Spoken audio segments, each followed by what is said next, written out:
स्वागत है आप सभी का आपके अपने चैनल एलएस ऑनलाइन क्लास में। और मुझे उम्मीद है आप लोग बहुत अच्छे से होंगे और पढ़ाई भी अच्छे से कर रहे होंगे। तो अभी हम आपके लिए लेकर आए हैं आपके सोशल साइंस का टॉप 50 क्वेश्चन, जो कि आपके एग्जाम के लिए बहुत ही महत्वपूर्ण होने वाला है। इससे जो है आपके एग्जाम में क्वेश्चन आने ही वाले हैं, तो मुझे उम्मीद है आप लोग इसे अच्छे से देखिएगा और अच्छे से पढ़िएगा। तो चलते हैं क्वेश्चन पे। फर्स्ट क्वेश्चन आप लोग के सामने है कि भारत में जो है वित्तीय वर्ष कहा जाता है। तो भारत में जो है वित्तीय वर्ष कब से कब तक को कहा जाता है? तो आपका ऑप्शन है 1 जनवरी से 31 दिसंबर तक, या फिर 1 जुलाई से 30 जून तक, या फिर 1 अप्रैल से 31 मार्च तक, या फिर इनमें से कोई नहीं। तो याद रखिएगा भारत में वित्तीय वर्ष कब से कब तक को कहा जाता है? 1 अप्रैल से 31 मार्च तक। याद रहेगा ना? ठीक है, तो चलते हैं नेक्स्ट प्रश्न पे। और नेक्स्ट प्रश्न है वृहद क्षेत्र में जो है जल की उपस्थिति के कारण पृथ्वी को कहते हैं। तो वृहद क्षेत्र में जो है जल की उपस्थिति के कारण पृथ्वी को क्या कहा जाता है? उजला ग्रह, नीला ग्रह, लाल ग्रह, या फिर जो है हरा ग्रह। तो क्या कहा जाता है? आप सभी को बहुत अच्छी तरह से याद होगा, नीला ग्रह। नेक्स्ट प्रश्न पे चलते हैं और नेक्स्ट प्रश्न है सूचना का अधिकार अधिनियम कानून जो है कब लागू हुआ था? तो सूचना का अधिकार अधिनियम कानून जो है कब लागू हुआ था? आपका ऑप्शन है 2004, 2005, 2006, या फिर जो है 2007 में। तो याद रखिएगा ये कब लागू हुआ था? 2005 में। ठीक है, याद रहेगा ना? याद रखिएगा सूचना का अधिकार अधिनियम कब लागू हुआ था? 2005। नेक्स्ट प्रश्न है वर्तमान में जो है नेपाल की शासन प्रणाली क्या है? तो वर्तमान में नेपाल की शासन प्रणाली क्या है? लोकतंत्र, राजतंत्र, सैनिक तंत्र, या फिर जो है इनमें से कोई नहीं। तो याद रखिएगा कैसी है? लोकतंत्र। ए ऑप्शन बिल्कुल ही सही हो जाएगा। नेक्स्ट प्रश्न है राजनीतिक दल की मान्यता और उसका चिन्ह किसके द्वारा प्रदान किया जाता है? तो राजनीतिक दलों की मान्यता और उसका चिन्ह जो है किसके द्वारा प्रदान किया जाता है? राष्ट्रपति, प्रधानमंत्री, निर्वाचन आयोग, या फिर जो है इनमें से कोई नहीं। तो याद रखिएगा किसके द्वारा प्रदान किया जाता है? निर्वाचन आयोग के द्वारा। नेक्स्ट प्रश्न है भारतीय संविधान के अनुच्छेद 19 में जो है देश के सभी नागरिकों को कौन सा जो है मूल अधिकार दिया गया? तो स्वतंत्रता का अधिकार, समानता का अधिकार, संवैधानिक उपचार का अधिकार, या फिर जो है इनमें से कोई नहीं। तो कौन सा मौलिक अधिकार दिया गया नागरिक को? मूल अधिकार। तो याद रखिएगा स्वतंत्रता का अधिकार। ऑप्शन नंबर ए बिल्कुल ही सही हो जाएगा। नेक्स्ट प्रश्न है टीपू सुल्तान थे तो मैसूर के, शिमला के, कश्मीर के, या फिर जो है इनमें से कोई नहीं। तो याद रखिएगा ए ऑप्शन बिल्कुल ही सही हो जाएगा, मैसूर के। नेक्स्ट प्रश्न है जलियांवाला बाग हत्याकांड कब हुआ था? तो जलियांवाला बाग हत्याकांड जो है ये कब हुआ था? तो आप सभी को बहुत अच्छी तरह से याद होगा ये कब हुआ था? 13 अप्रैल 1919 को जलियांवाला बाग हत्याकांड हुआ था। ठीक है, नेक्स्ट प्रश्न पे चलते हैं। और नेक्स्ट प्रश्न है निम्नलिखित नदियों में से किसे बिहार का शोक कहा जाता है? तो आपका ऑप्शन है गंगा, गंडक, कोसी, या फिर जो है पुनपुन। तो इन नदियों में से जो है किसे जो है बिहार का शोक कहा जाता है? तो बहुत बढ़िया, याद रखिएगा सी ऑप्शन बिल्कुल सही हो जाएगा, कोसी। नेक्स्ट प्रश्न है सिखों के 10वें और अंतिम गुरु गुरु गोविंद सिंह का जन्म जो है बिहार के किस नगर में हुआ था? तो सिखों के जो है 10वें गुरु थे गुरु गोविंद सिंह, का जन्म बिहार के किस नगर में हुआ था? मुंगेर, खगड़िया, पटना, या फिर जो है इनमें से कोई नहीं। तो याद रखिएगा इनका जन्म जो है पटना में हुआ था। नेक्स्ट प्रश्न है अंकोर वाट के मंदिर का निर्माण किस शासक के द्वारा करवाया गया?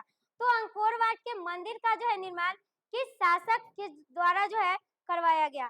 तो आपका ऑप्शन है सूर्यवर्मन द्वितीय, या फिर जो है निरोधोम सिंहानोक, या फिर कुआम, या फिर जो है इनमें से कोई नहीं। तो इसका सही जवाब क्या हो जाएगा? तो याद रखिएगा ए ऑप्शन बिल्कुल ही सही हो जाएगा। नेक्स्ट प्रश्न पे चले क्या? ठीक है, तो नेक्स्ट प्रश्न है पंचायती राज व्यवस्था सर्वप्रथम किस राज्य में लागू किया गया? तो पंचायती राज व्यवस्था जो है सर्वप्रथम कौन से राज्य में लागू किया गया? राजस्थान, बिहार, उत्तराखंड, या फिर जो है मध्य प्रदेश। तो याद रखिएगा पंचायती राज व्यवस्था सर्वप्रथम बिहार के किस राज्य में लागू किया गया? राजस्थान। नेक्स्ट प्रश्न है योजना आयोग को जो है भंग कर कौन सा आयोग बनाया गया? तो योजना आयोग को भंग करके कौन सा आयोग बनाया गया था?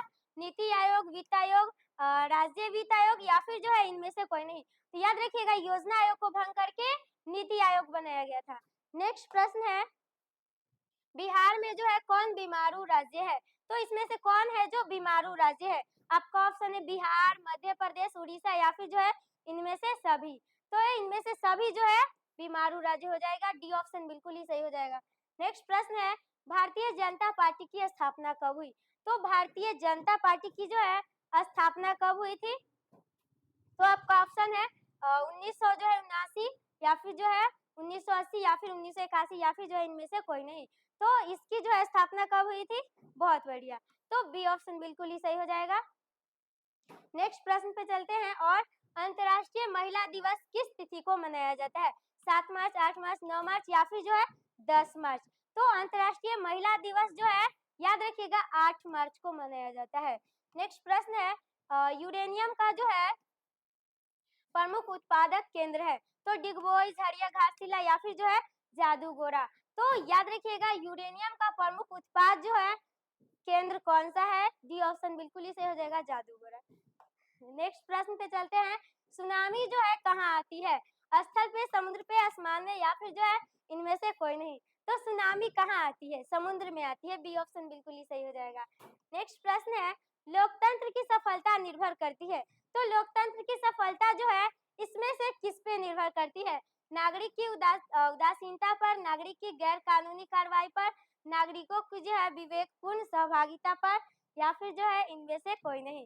तो लोकतंत्र की सफलता इसमें से जो है किस पे निर्भर करती है? सी ऑप्शन बिल्कुल ही सही हो जाएगा, नागरिक की विवेकपूर्ण सहभागिता पर। ठीक है। और नेक्स्ट प्रश्न है किसने कहा बिहार के विकास के बिना भारत का विकास जो है संभव नहीं है? तो ऐसा किसने कहा था कि बिहार के विकास के बिना जो है भारत का विकास संभव नहीं है? तो एपीजे अब्दुल कलाम या फिर नरेंद्र मोदी या फिर जो है डॉक्टर राजेंद्र प्रसाद या फिर इनमें से कोई नहीं। तो याद रखिएगा ऐसा जो है किसने कहा था? एपीजे अब्दुल कलाम ने। नेक्स्ट प्रश्न है बोलीविया में जो है जनसंघर्ष का मुख्य कारण था?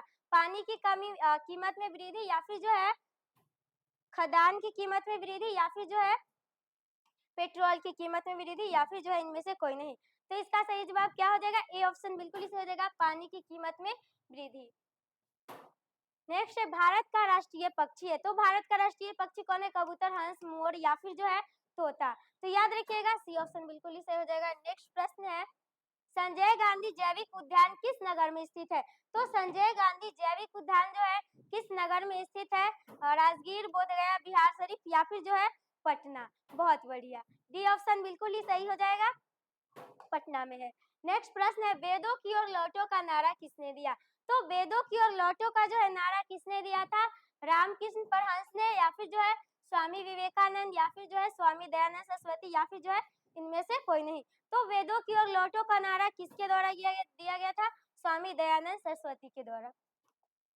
नेक्स्ट है गुटेनबर्ग का जन्म जो है कब कहाँ हुआ था? अमेरिका में, जर्मनी में, जापान में या फिर जो है इंग्लैंड में। तो गुटेनबर्ग का जन्म जो है कहाँ हुआ था? याद रखिएगा जर्मनी में। और ये सब क्वेश्चन आपके एग्जाम के लिए बहुत ही महत्वपूर्ण है, तो बिल्कुल ही अच्छी तरीके से देखिएगा और याद रखिएगा। सांप्रदायिक राजनीतिक आधारित होती है धर्म पे, जाति पे, क्षेत्र पे या फिर जो है इनमें से कोई नहीं। तो सांप्रदायिक राजनीति किस पे आधारित होती है? धर्म पे आधारित होती है। नेक्स्ट है निम्नलिखित उद्योगों में कौन सी जो है कृषि पर आधारित नहीं है? तो इस उद्योग में जो है कौन सा उद्योग कृषि पर आधारित नहीं है? सूती वस्त्र, सीमेंट, चीनी या फिर जो है जूट वस्त्र। तो बी ऑप्शन बिल्कुल ही सही हो जाएगा, सीमेंट। नेक्स्ट प्रश्न है वार एंड पीस किसकी रचना है? तो Karl Marx, Leo Tolstoy, Dostoevsky या फिर जो है एंजेल्स। तो वार एंड पीस जो है किसकी रचना है? तो याद रखिएगा लियो टॉल्स्टॉय की रचना है। किसकी रचना है war and piece? Leo Tolstoy की। नेक्स्ट प्रश्न है नोबेल पुरस्कार से सम्मानित बांग्लादेशी अर्थशास्त्री है? तो नोबेल पुरस्कार से सम्मानित जो है बांग्लादेशी अर्थशास्त्री इसमें से कौन है? इकबाल यूनुस या फिर जो है इकबाल यूनुस या फिर जो है यूनुस या फिर शरीफ यूनुस। तो नोबेल पुरस्कार से सम्मानित बांग्लादेशी अर्थशास्त्री जो है कौन है? तो सी ऑप्शन बिल्कुल ही सही हो जाएगा। नेक्स्ट प्रश्न है चावल है खरीफ फसल, रबी फसल, जायद फसल या फिर जो है इनमें से कोई नहीं। तो चावल जो है कौन सा फसल है? खरीफ फसल। ये ऑप्शन बिल्कुल ही सही हो जाएगा। नेक्स्ट है नई जो है आर्थिक नीति में किसे सम्मिलित नहीं किया गया है? तो नई आर्थिक नीति में इसमें से जो है किसे सम्मिलित नहीं किया गया है? नियंत्रित अर्थव्यवस्था, उदारीकरण या फिर जो है वैश्वीकरण या फिर जो है इनमें से कोई नहीं। तो नई आर्थिक नीति में इसमें से किसे जो है सम्मिलित नहीं किया गया है। तो बहुत बढ़िया, ए ऑप्शन बिल्कुल ही सही हो जाएगा, नियंत्रित अर्थव्यवस्था को। और नेक्स्ट प्रश्न है, सौर ऊर्जा जो है निम्नलिखित में कौन सा संसाधन है? मानवकृत, नवीकरणीय, अजैव या फिर अनवीकरणीय? तो सौर ऊर्जा जो है इसमें से कौन सा संसाधन है? तो याद रखिएगा बी ऑप्शन बिल्कुल ही सही हो जाएगा। कौन सा संसाधन है? सौर ऊर्जा, तो नवीकरणीय संसाधन है। नेक्स्ट प्रश्न है, WTO जो है विश्व व्यापार संगठन की स्थापना जो है किस वर्ष की गई थी? तो WTO जिसका जो है विश्व व्यापार संगठन की स्थापना कब हुई थी? ए ऑप्शन बिल्कुल ही सही हो जाएगा, 1995। नेक्स्ट प्रश्न है, Tata iron and steel company की स्थापना कब की गई? तो Tata iron and steel company की स्थापना जो है कब की गई थी? 1854 में, 1907 में, 1915 में या फिर जो है 1923 में? तो याद रखिएगा इसकी स्थापना जो है 1907 में की गई थी। नेक्स्ट प्रश्न है, किसने कहा जो संसाधन होते नहीं बनते हैं? तो ऐसा किसने कहा था कि संसाधन जो है होते नहीं बनते हैं? जिमरमैन ने, महात्मा गांधी ने, संदीप पांडे ने या फिर जो है इनमें से कोई नहीं? तो याद रखिएगा ऐसा जो है जिमरमैन ने कहा था कि संसाधन जो है होते नहीं बनते हैं। नेक्स्ट प्रश्न है, इसमें से कौन सा जो है संस्थागत वित्त का साधन है? तो सेठ साहूकार, रिश्तेदार या फिर जो है व्यावसायिक बैंक या फिर इनमें से कोई नहीं? तो इसमें से कौन संस्थागत वित्त का साधन है? तो व्यावसायिक बैंक। नेक्स्ट है, राष्ट्रीय विकास परिषद का गठन कब हुआ? तो राष्ट्रीय विकास परिषद का गठन जो है कब हुआ था? 1950 में, 1951, 1952 में या फिर जो है 19 इसमें से कोई नहीं? तो याद रखिएगा राष्ट्रीय विकास परिषद का गठन 1952 में किया गया था। नेक्स्ट प्रश्न है, सवर्ण अवज्ञा आंदोलन किस यात्रा से शुरू हुआ था? तो सवर्ण अवज्ञा आंदोलन जो है किस यात्रा से शुरू हुआ था? तो 1920 भुज या फिर 1930 अहमदाबाद, 1930 दांडी या फिर जो है इनमें से कोई नहीं? याद रखिएगा सवर्ण अवज्ञा आंदोलन किस यात्रा से शुरू हुआ था? तो दांडी यात्रा से शुरू हुआ था। नेक्स्ट प्रश्न है, निम्न में से किसको जो है प्राथमिक क्षेत्र कहा जाता है? तो इसमें से किसे जो है प्राथमिक क्षेत्र कहा जाता है?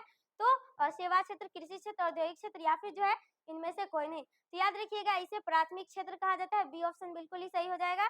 और इसे द्वितीयक क्षेत्र और इसे तृतीयक क्षेत्र। नेक्स्ट प्रश्न है, प्राथमिक ऊर्जा का उदाहरण कौन सा नहीं है?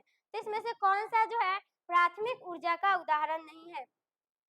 कोयला, विद्युत, पेट्रोलियम या फिर जो है प्राकृतिक गैस? तो इसमें से कौन है जो प्राथमिक ऊर्जा का उदाहरण नहीं है? बहुत बढ़िया, बी ऑप्शन बिल्कुल ही सही हो जाएगा, विद्युत। संचार का सबसे लोकप्रिय साधन है? तो सार्वजनिक टेलीफोन, मोबाइल, रेडियो या फिर जो है इनमें से कोई नहीं? तो संचार का सबसे लोकप्रिय साधन क्या है? ए ऑप्शन बिल्कुल ही सही हो जाएगा, सार्वजनिक टेलीफोन। नेक्स्ट प्रश्न है, जवाहर रोजगार योजना कब लागू किया गया था? तो जवाहर रोजगार योजना जो है कब लागू किया गया था? तो याद रखिएगा बी ऑप्शन बिल्कुल ही सही हो जाएगा। याद रखिएगा जवाहर रोजगार योजना कब लागू किया गया था? 1989 में। नेक्स्ट प्रश्न पे चलते हैं, काली मिट्टी उपयुक्त है कपास के लिए, लीची के लिए, गेहूं के लिए या फिर जो है बाजरा के लिए? तो काली मिट्टी जो है किस लिए उपयुक्त है? तो याद रखिएगा कपास के लिए। नेक्स्ट प्रश्न है, दाल किस पौष्टिक अंश का जो है स्रोत है? कार्बोहाइड्रेट, प्रोटीन, विटामिन डी या फिर जो है वसा? तो दाल जो है किस पौष्टिक अंश का स्रोत है? तो याद रखिएगा प्रोटीन, बी ऑप्शन बिल्कुल ही सही हो जाएगा। भारत सरकार ने सूचना का अधिकार अधिनियम कब पारित किया? तो 2004 में, 2005 में, 2003 में या फिर जो है 2006 में? तो भारत सरकार ने जो है सूचना का अधिकार अधिनियम कब पारित किया गया? 2005 में किया था। नेक्स्ट प्रश्न है, भारत में कितने राष्ट्रीयकृत बैंक है? तो 14, 19, 20 या फिर जो है 27? तो भारत में कितने राष्ट्रीयकृत बैंक है? तो याद रखिएगा 19। नेक्स्ट प्रश्न है, भारतीय जनता पार्टी का चुनाव चिन्ह क्या है? तो भारतीय जनता पार्टी का चुनाव चिन्ह जो है वो क्या है? हाथ का पंजा, कमल का फूल, गेंदा का फूल या फिर जो है चक्र? तो भारतीय जनता पार्टी का चुनाव चिन्ह क्या है? तो याद रखिएगा बी ऑप्शन बिल्कुल ही सही हो जाएगा। नेक्स्ट है, मानव पूंजी के मुख्य घटक है? तो मानव पूंजी के जो है मुख्य घटक क्या है? ज्ञान, कौशल, अनुभव या फिर जो है इनमें से सभी? तो मानव पूंजी के मुख्य घटक कौन कौन हो जाएगा? तो बहुत बढ़िया, इनमें से सभी हो जाएगा। नेक्स्ट है कार्ल मार्क्स का जन्म कहाँ हुआ था? तो कार्ल मार्क्स का जो है जन्म कहाँ हुआ था? जर्मनी में, इंग्लैंड में, फ्रांस में या फिर जो है पोलैंड में। तो कार्ल मार्क्स का जन्म कहाँ हुआ था? तो याद रखिएगा जर्मनी में। ए ऑप्शन बिल्कुल ही सही हो जाएगा। और नेक्स्ट सेफ्टी लैंप का आविष्कार किसने किया था? तो सेफ्टी लैंप का आविष्कार जो है किसने किया था? क्राफ्टन, जेम्स हार्ग्रीव्स या फिर जो है हम्फ्री डेवी या फिर जो है जॉन के। तो सेफ्टी लैंप का आविष्कार किसके द्वारा किया गया था? हम्फ्री डेवी के द्वारा किया गया था। सी ऑप्शन बिल्कुल ही सही हो जाएगा। और मुझे उम्मीद है आप लोग जो है इस वीडियो को अच्छे से देखिएगा और अच्छे से पढ़िएगा, क्योंकि ये क्वेश्चन जो है आपके एग्जाम के लिए बहुत ही महत्वपूर्ण होने वाला है। तो फिर मिलते हैं नेक्स्ट क्लास में, तब तक के लिए जय हिंद।